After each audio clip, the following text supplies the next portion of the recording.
So next question हमारे सामने screen पर है, क्वेश्चन नंबर 32 HCV बुक का, जहाँ पर एक ब्लॉक एम है जो कि एक आपको दिख रहा है एक एंगल पर है 30 डिग्री के साथ, और यहीं से एक स्ट्रिंग पास ऑन हो रही है जो कि एक पुलिस सेट के थ्रू पास होते हुए फाइनली एक फिक्स्ड एंड से अटैच्ड है, और यहाँ पर एक वेट अटैच्ड है जिसका मास है 2m।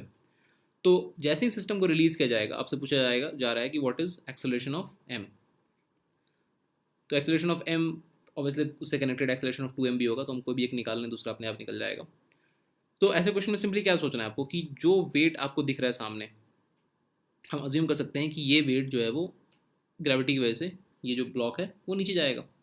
तो मान लेते हैं इसका एक्सेलरेशन a है। अब यहाँ पर आपको कन्फ्यूजन हो सकता है कि व्हाट इफ ये ब्लॉक m नीचे जाए, ऐसा हो भी सकता है। तो इसमें ज़्यादा फर्क पड़ने वाली कोई चीज़ ही नहीं है और ना ही इस पर आपको ज़्यादा दिमाग लगाना है। आप अपने हिसाब से कोई भी एक चीज़ अज्यूम कर लीजिए। अगर आप अज्यूम करते हैं कि 2m नीचे जा रहा है तो फिर उस लॉजिक के हिसाब से m ऊपर जाएगा इस एंगल पर। आप चाहिए तो उसका ठीक उल्टा अजम्पशन ही मान सकते हैं, न्यूमेरिकल वैल्यू में आपके आंसर के कोई फर्क नहीं पड़ेगा। ठीक है, तो फिलहाल हम अज्यूम कर लेते हैं कि ये 2m ब्लॉक नीचे जा रहा है।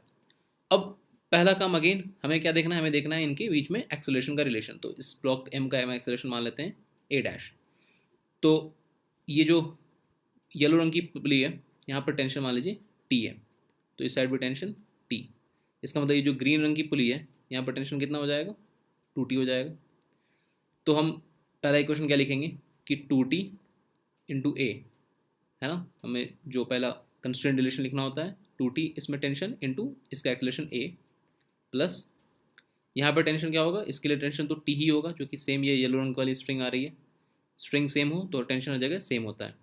तो plus t into A dash equals to 0। इसका एक्सप्रेशन में मान लिया ए डैश।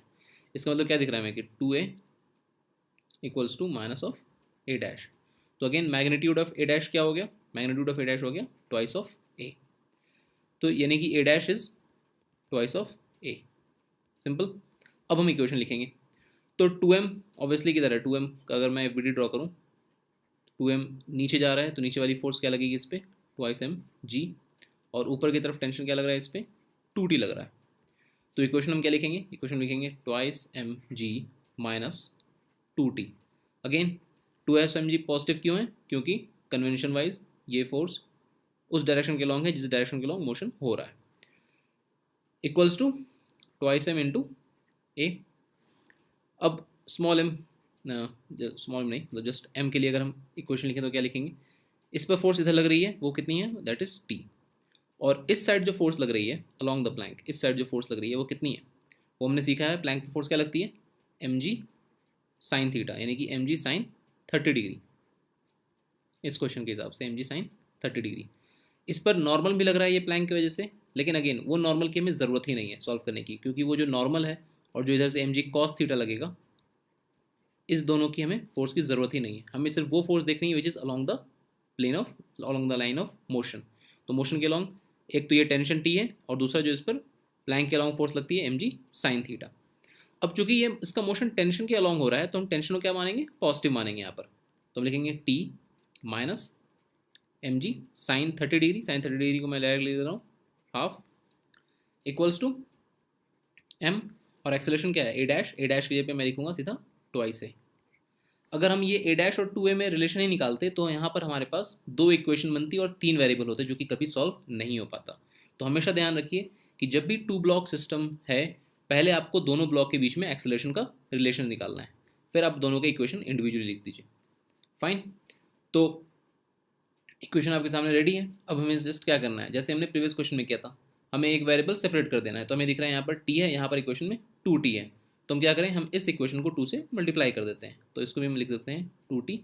ये है minus M G by two से मल्टीप्लाई होकर हो जाएगा minus M G, equals to 2 से मल्टीप्लाई होने के बाद ये हो जाएगा 4ma।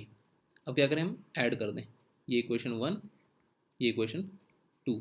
ऐड करने पे क्या है, ये माइनस 2t ये plus 2t cancel, 2mg minus M G यानी कि just M G equals to 4ma and 2ma, ये हो गया 6ma। तो यानी कि यहाँ से हमें एक्सेलरेशन क्या मिल रहा है, एक्सेलरेशन यहाँ से हमें मिल रही है g/6। सिंपल। तो एक्सेलरेशन a इज g/6। अब एग्ज़ाम में क्वेश्चन ये आएगा, अच्छे खासे लोग सीधा G/6 मार्क करके आगे बढ़ जाएंगे क्योंकि वही पहला ऑप्शन होगा। यहाँ पर थोड़ा सब्र रखना होता है, हमेशा क्वेश्चन को ध्यान से पढ़ा कीजिए और देखिए कि आपसे पूछा क्या जा रहा है। Acceleration of block of mass m पूछा गया है, आपने जो निकाला है अभी वो हमारे अजम्पशन के हिसाब से acceleration of block of mass 2m है, ठीक है, दैट इज़ G/6। हमारा आंसर क्या है, हमारा आंसर एक्चुअली a डैश है, that is twice of a, यानी कि ट्वाइस ऑफ G/6, यानी कि हमारा आंसर क्या है, acceleration of block of mass m is actually G/3। तो ये आपका आंसर हुआ, ठीक है। तो इसलिए मैंने खास करके इसे ही ए एज्यूम किया था। अच्छे खासे लोग यहीं को इसी को ए एज्यूम करेंगे, तो उनको जैसे ही आंसर दिखेगा G/6, एग्जाम में पहला ऑप्शन G/6 होगा या 10/6 होगा, वो तुरंत बबल करेंगे, आगे बढ़ेंगे। तो ये नहीं गलती करनी है आपको एग्जाम में, आराम से सब्र के साथ क्वेश्चन सॉल्व कीजिए।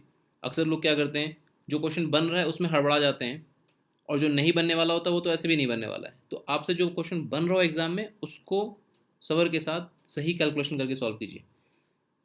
आपको थोड़ा टाइम लगेगा एक्यूरेसी बढ़ाने में, एक्यूरेसी अपनी बढ़ाइए, ऑटोमेटिकली प्रैक्टिस के साथ आपकी स्पीड बढ़ती जाएगी।